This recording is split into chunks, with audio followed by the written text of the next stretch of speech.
Right now, there are almost 13,000 vacant homes in Baltimore, and the city has an aggressive plan to bring that number down to zero. You might think affordable homes no longer exist in the U.S., but forget the million-dollar listings. From extreme bargains in Detroit to incredibly cheap homes in Charleston, here are 8 U.S. towns where homes are cheaper than your car. Youngstown still maintains its reputation as a former steelmaking hub. If you drive through, you'll see old mills, quiet neighborhoods, wide streets, and small downtown pockets trying to revive with murals of youth dancing in cafes. It's modest, gritty, and full of potential echoes of a comeback. Youngstown's housing pages show homes for sale under $20,000 to $30,000 frequently. Today, some neighborhoods still list homes for amounts below the average used car. Buyers who know the local market have used those low prices to renovate and resell, or to build rental portfolios. Are you planning to buy a house in Ohio? It's a great idea, but don't settle just yet. The next destination might just change your mind. Detroit, Michigan is the classic bargain city that will highly surprise you. Some view it as a risk, but it will make your dream of owning a home come faster than you realize. The prices of Detroit homes gets them the headlines. Also, Detroit has its attractions, one of which is the population. It's known as the most populous city in Michigan, with lots of opportunities.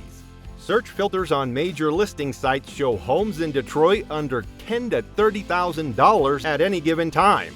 These are actual residential properties with price tags that fall well under the used car benchmark. These listings are often bank-owned, in need of major repair, or subject to city renovation requirements. But the bottom line remains that you can find a house for what many spend to buy a used car. Another thing to note is that there are hidden costs, demolition, rehab, and permits that buyers need to navigate. Detroit makes owning a house easy and worth it. But guess what? If affordability and survival had a capital city, the next town would be it.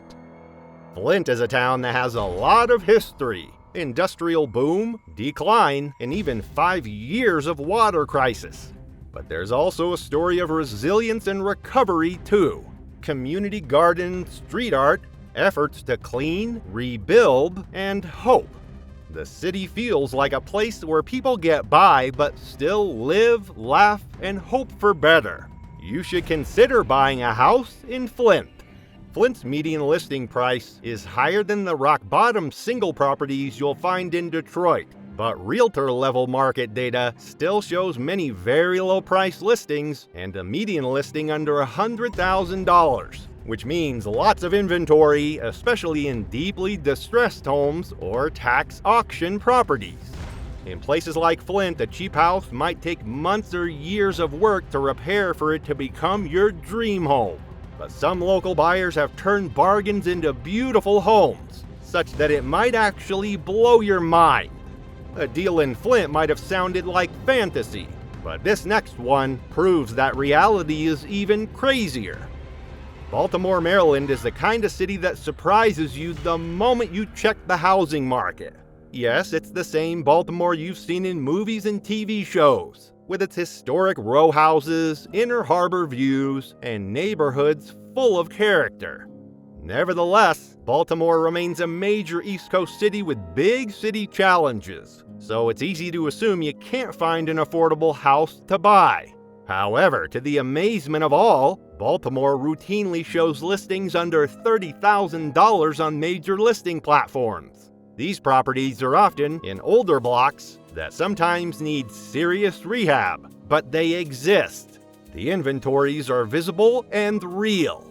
Baltimore proves the point that low prices aren't only a Midwestern story. They can be found in the most unusual and unexpected places.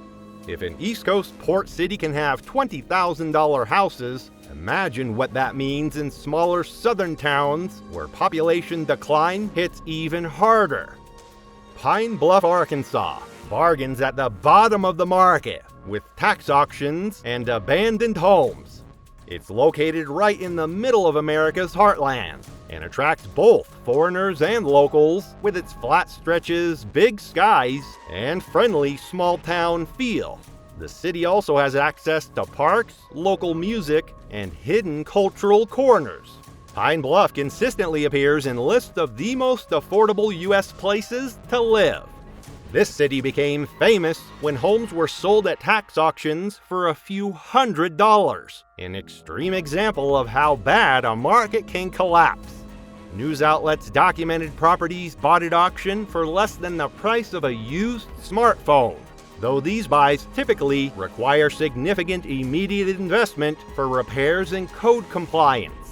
Pine Bluff is a cautionary example. Cash prices can be insane, but the ownership story is rarely simple. A house bought for $400 sounds like a dream, but owning it might mean paying 10 times that before it becomes habitable once again. Cheap sticker, real cost later. Though Pine Bluff is insanely cheap, St. Louis will totally flip your expectations. Welcome to St. Louis, a city that blends urban amenities with shockingly cheap housing in abundance. This might just be the perfect place for you to experience the American dream. There are homes listed under $50,000, and many listings under $30,000 appear when you filter on real estate sites. A lot of buyers routinely question if it's really true or a reality, but there are several reasons why.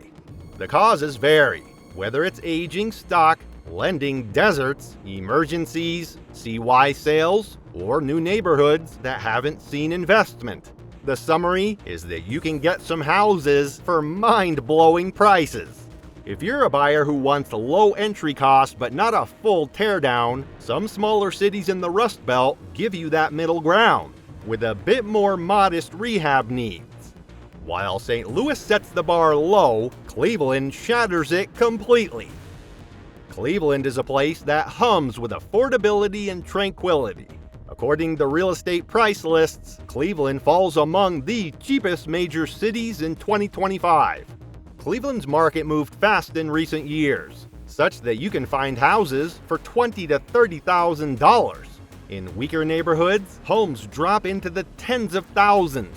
Although these are often older homes that need work or are bank-owned, there are also micro-markets where a low-income buyer could, in principle, buy a house for the price of a car. Beyond that, Cleveland shows a paradox. Prices are rising in some neighborhoods and collapsing to very low levels in others, even inside the same city. You thought this last town was a steal? The next one makes it look overpriced. Charleston isn't some ghost town. It's the capital of West Virginia, buzzing with state jobs, a strong sense of community, and a pace of life that balances small-town charm with urban convenience. The Kanawha River winds through the city, offering picture-perfect views that would cost millions in other states. Imagine waking up in Charleston, a city that feels like it was painted straight out of history books, yet priced like it's stuck in another era. Charleston in West Virginia, not to be confused with its glossier cousin in South Carolina, is quietly holding one of America's most surprising housing secrets. West Virginia cities like Charleston and Huntington routinely show homes listed under $30,000 on major listing sites. Huntington's pages even show multiple listings under $30,000, which is less than what many people spend on a brand new SUV. The pattern is clear. You can find houses for the price of a car if you know the neighborhoods and accept the trade-offs. Developers, investors, and adventurous buyers sometimes buy into these markets cheaply and either flip houses or attempt to revitalize the community. Which of these cities would you attempt to buy a house or sell one in? While you're still here, please like and share and subscribe to this channel. Until next time, thanks for watching.